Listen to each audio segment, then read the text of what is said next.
Igama lami nguMelusi kaSkhosana. Namhlanje kuma interest rates wethu sizofunda futhi ngaloko besikufundile, kepha ngizofuna namhlanje sibheke ngendlela ehlukile sokubheka njengamasimboli bese maqeda sophinda sikwenze ngeyinamba.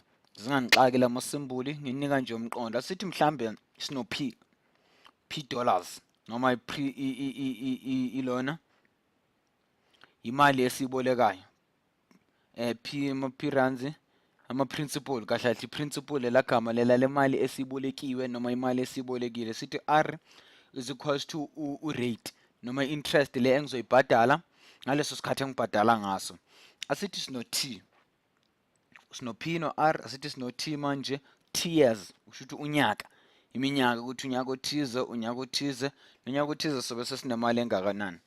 Engizofuna sikwenze manje ke ukuthi sifune lento equation discovery, sithola ama-equation noma sizenzele ama-equation wethu masine ngalama symbol lawa laphayana noma ngaphi ngo R nangothile ukuze siqonde kahle ukuthi noma sesenza ngamanamba kube lula. Asithi years unyaka, iminyaka lapha T, asithi ngonyaka wesiziro unyaka la siboleke khona imali, ngalowo nyaka loyo imali yethu izobe uP, i-precedence le mali esitholile, i-principal ngiyaxolisa, i-principal le mali esitholile.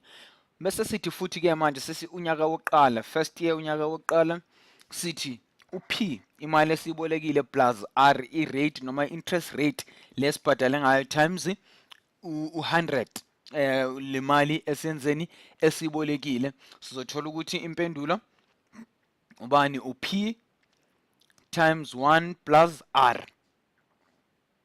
Unyaka u1 loya unyaka plus u-R i-interest rate yethu ekhuphuke ngayo.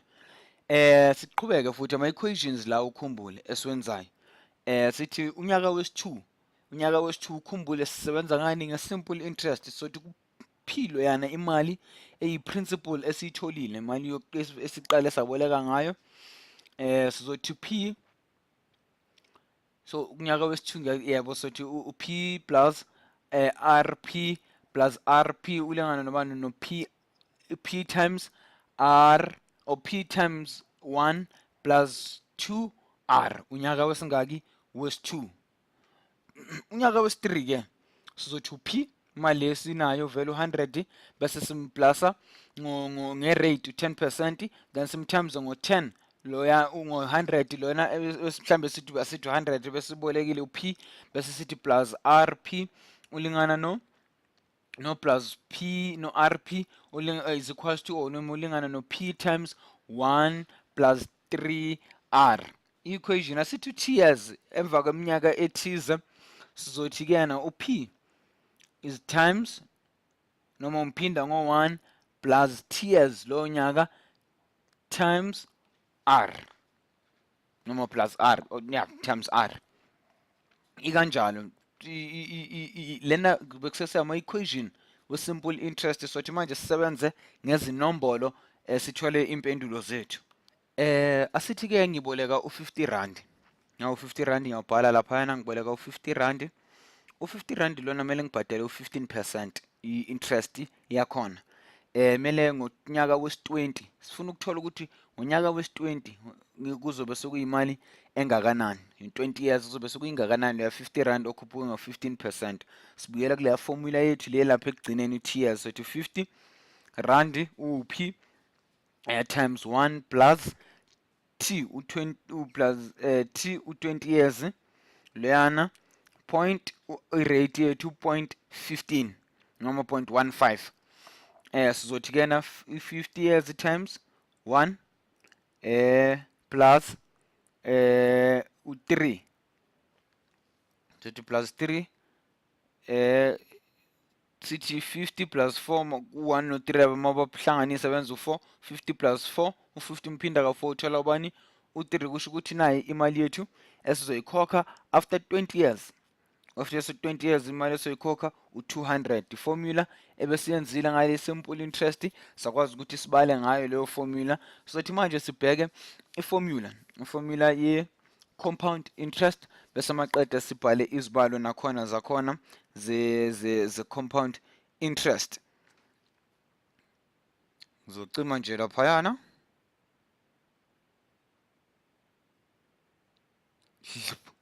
Ngicimile. Ithi ngilungise laphayana irabha yami ngathi nje ithanda ukuba inkinga.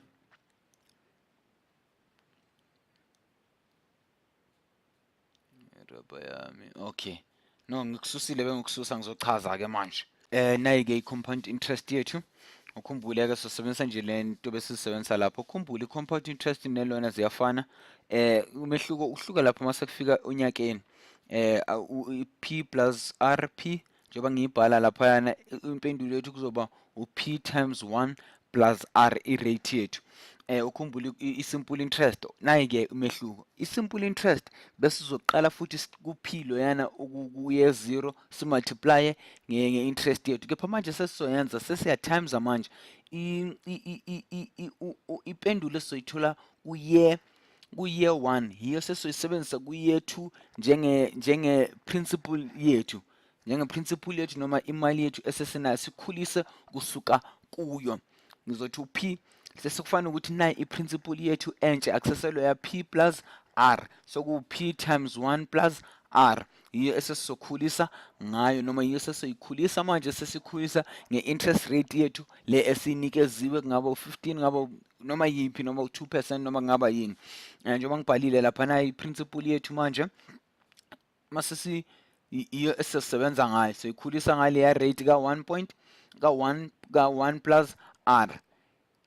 Njengoba ngiyibhalile laphayana konke loka kuyafana. Impendulo yethu manje kuye 2 sekuzoba P plus P times 1 R plus 1 plus R squared, meaning to the power 2. Masenzeni simultiplyile sesiya multiply manje. Umehluko ukuthi u-simple interest nje kuphela kuba u-P times R. P times R nje kuphela i-simple interest. Kepha i-compound interest uthatha i-interest or noma imali osoyenzile noma imali khushula from le mali yalowo nyaka loyo obuso ubhadale ngawo noma leyo rate i-interest rates leyo ebese unayo ngaleso sikhathi leso kulonyaka wesibili kuya kunyaka wesithathu. Asithi unyaka wesithathu futhi sesizothatha i-principal yaka P times 1 R u-squared loyana simplus no-1 sesizothola u-3 squared nakanjalo uyethi sizomenza kanjalo nasithi P plus 1 plus R T. Asiyenze lapha ngeyinamba ke. Funa siyibheke lapha ngaleza number.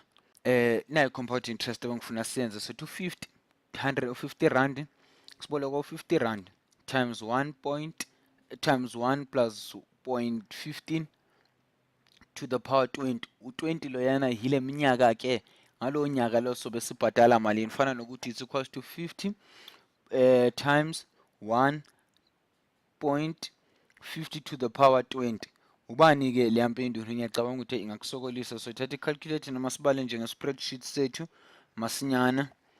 Sobala nje nge-spreadsheet sethu xhakaxhaka omningi bengibhizi nga something lana ithi ngizama ukuthi ngiyisuse. Isuswa kuphi kanje lento. Into zama computer. Ufuna ukwenza nje endaweni ekahle cleanayo ke. Sengizothi ke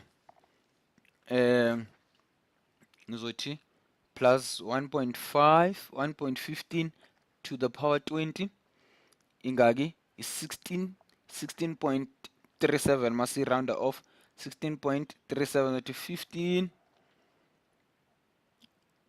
times 15 times 16.37. So phinde senze laphayana 16 leya 15 interest, sorry, 15 interest rate, 15% interest rate plus 0.7. Sithola impendulo yethu ka 818 masibala laphayana impendulo yethu. Injalo i-compound interest nanto ebalulekile nesemqoka. Mawuye loan or mawuye ebhenki uyothatha i-loan, okubalulekile kumele uhlale ubuza njalo ukuthi ngabe imali ozoyiboleka bakuboleka yona nge-simple noma nge-compound interest. Ngoba esikhathini esiningi bayathanda ukukunikeza nge-compound interest, bazi ukuthi imali iningi ozoyibhadala. Nawe mawuye ebhenki uyotshala imali yakho, kumnandi ukuthi uyitshale nge-compound interest ngoba i-compound interest kusiza ukuthi uthole imali engathi ininganyana. Mangathi uyaqhathanisa unyaka wesi-20 ku-simple interest nonyaka wesi-20 compound interest, iningi imali ye-compound interest mawuyiqhathanisa ne-simple i-simple interest. Simple interest 200, i-compound interest iphindaphindeke kaningi. So kuhlakaniphile ukuthi njalo amanye amabhenki kuyena noma kuphi la uyoboleka khona kunale compound interesting esizoyifunda ekhula njalo mihla namalanga. Khona i-compound ye-6 months kuya ukuthi uthathe engakanani, but khona le ekuthiwa i-continuous compound interest. Sisazofunda ngaloko, abantu abaningi abayiqapheli. Siyabonga, sobonana evidweni elilandelayo.